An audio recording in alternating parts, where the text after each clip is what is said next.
Hello and welcome back to Suspended Fanimation. I'm your host, Dennis Bithoulkas, and it's time for another episode of Is It Worth My Time? And this time around, it's the Netflix series, The Irregulars.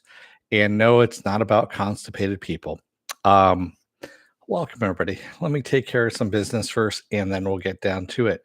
If you like what you see here, like, share, and subscribe. If you're still on the fence about subscribing, take a look at the video that pops up at the very end here. Basically, what YouTube does, takes the algorithms of all the stuff you've been watching and tries to match it as best as possible to one of the videos, my vast video library, and pops it up there just for you. And if you like what you see there, hit that subscribe button. Also, if you want to know when I'm going to be on live again next, you get the bell down below.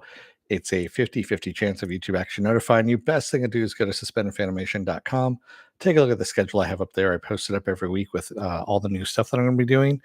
And also I have all the links to my social media. So Twitter, Instagram, Patreon. No tier saved on the Patreon. Wait until I hit 1,000 subscribers. And I'm very, very, very, very, very, very, very close. And once that happens, I will set up some tiers with some stuff on there and all that kind of good stuff. Also, I have the links to this YouTube channel, my Facebook page, and for those of you who still have Facebook, a Facebook group page where you guys can post stuff and chat amongst yourselves. All right, so let's do the non-spoiler version of this series first. So what the fuck is this series about? So for those of you who are familiar with Sherlock Holmes lore, there is in the books, Sir Arthur Conan Doyle had 3 books that actually had a group called the Baker Street Irregulars. It was a group of street urchins, as he called them, that would work for Sherlock Holmes. He'd basically pay them a shilling a day each, and then he would pay them more if they found something that he was really looking for. And basically, they were his eyes and ears around London. They were just kind of roaming around, and no one ever noticed them because they were, dirty little street urchins. And so people ignored them for the most part, and they would talk whatever they were talking about around these kids. So he used them and mined them for information, kind of like Fagin in a way. So yeah, but that's not what this episode or this series is about. It is about a group of street urchins, but it's more along the lines of supernatural stuff going on too in London. Yes, Sherlock Holmes, Dr. Watson are involved in all of this. But it mainly focuses on this group of children, if you will, and all the supernatural stuff that's going on around London and how they are trying to help stop it. There you go. That's it in a nutshell. That's about as far as I can go without really spoiling stuff for you. So is it worth your time? If you're a huge Sherlock fan, I'm going to say right now it will piss you off, especially when you get near the end. And so, no, I would say on that. And I keep thinking about it more and more. The way some stuff plays out, it's very, how can I say this? It's very millennial in its thinking, the way the plot goes. And it seems kind of designed to the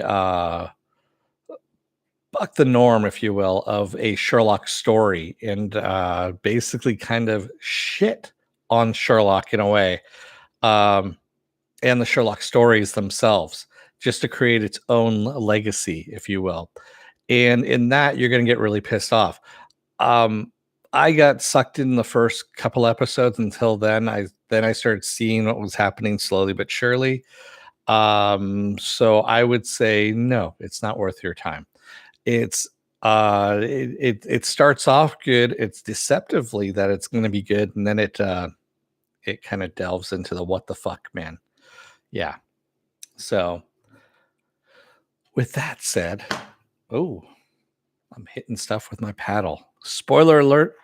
I am going to spoil the episodes. If you have not seen the episodes, go and watch them or not. And then you can come on back. This will be a video. You can comment down below in the comment section.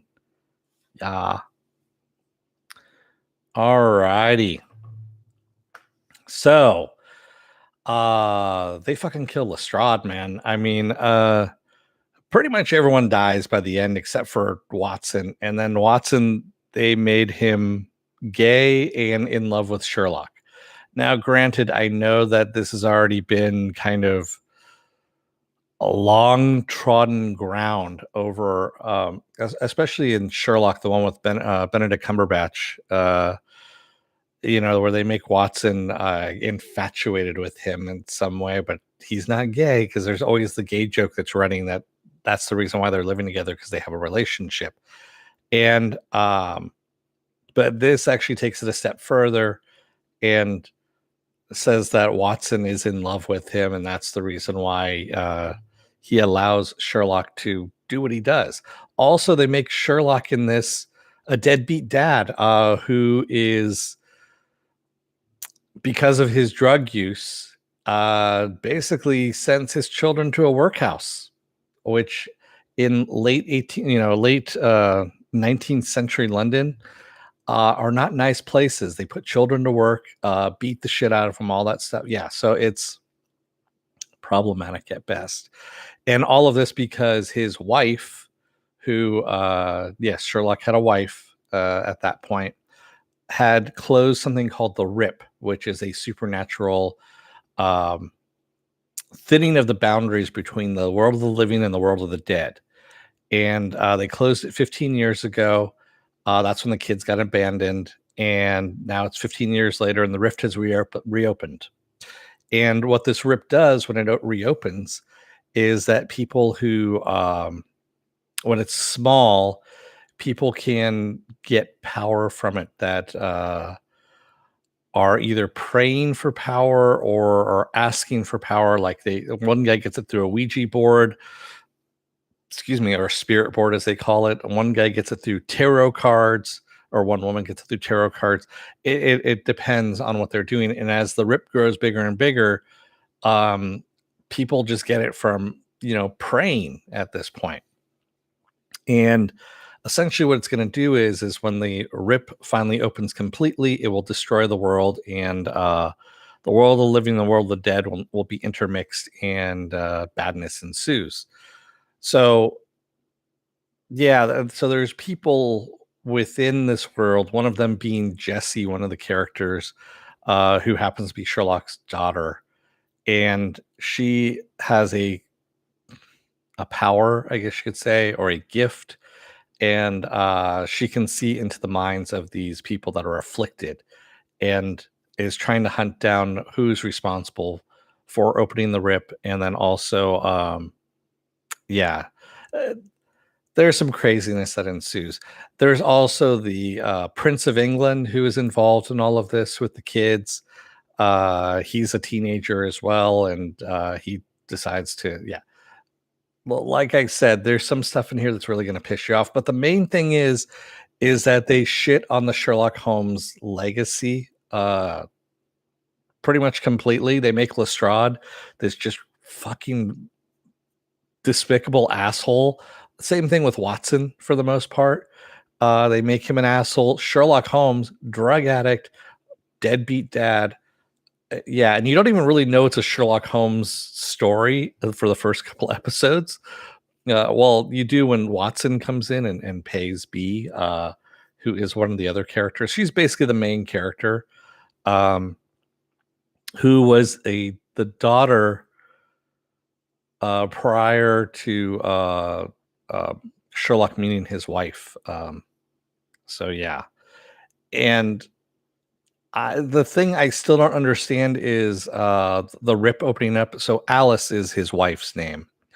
The rip opening up. There's a guy called the Linen Man who can get into Jesse's mind and is a bad guy. We find out later on, of course, but he tells Jesse, "You know who opened the rip if you just think long enough about it." And at first, I thought it was Sherlock because he was trying to get Alice back out of the rip. But no, it turns out to be Alice, who is on the other side, who's in purgatory. Like I said, it doesn't make a lot of sense. Um, there's some interesting stories early on where you get Mycroft Holmes and his whole occult thing that's going on. That was an interesting story, but honestly, one story out of 8 episodes, I can't recommend it. I really can't recommend it. So yeah, it's not worth your time. And yeah, just stay away from it, quite honestly. It's just gonna piss you off really in the long run. Um, but there you go. Sorry, my dog is acting up over here. I don't know what she's doing. So, what else do I have going on this week? This is going to be a short one. I know this is going to be a short one. Uh, I know I kind of misled you guys yesterday about it, and that was by design. Actually, that was my fault. Um, what else do I have going on this week? Tomorrow I'm going to be off. Thursday is going to be the season finale of Resident Alien. Friday is going to be another episode of The Falcon and the Winter Soldier. Saturday will be Saturday Morning Blast Off, where I take the genre news of the week and any genre stuff you guys want to talk about when we talk about it. Sunday will be Invincible.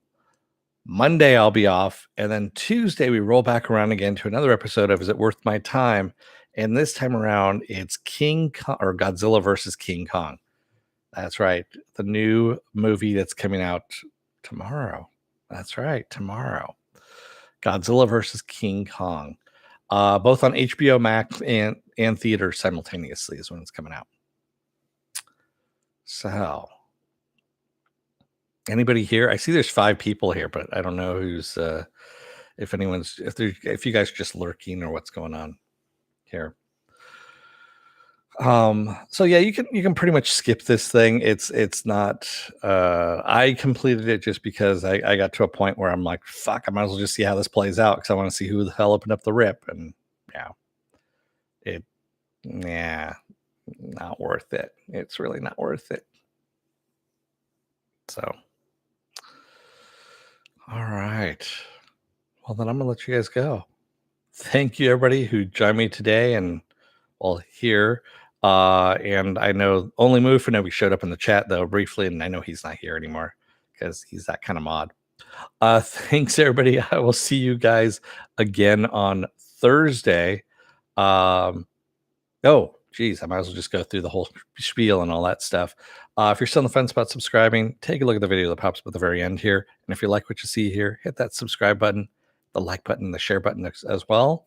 And if you want to know when to be on live again next, hit the bell down below. It's a 50-50 chance of YouTube actually notifying you. Best thing to do is go to suspendedfanimation.com. Take a look at the schedule that's up there, and all the links to my social media are there as well. So until Thursday, don't let the door hit your ass on the way out. Otherwise, you may try and close a supernatural rip to purgatory, but get sucked in by mistake. It happens. I hate it when it happens too. Thanks, everybody. I will see you again on Thursday. Until then, stay safe, be well, take care, wear those masks, and if you can, get those vaccine appointments. They're hard to get sometimes, but you can get them. They're becoming more and more available now. Thanks, everybody. Have a good rest of your night, and I'll see you on Thursday.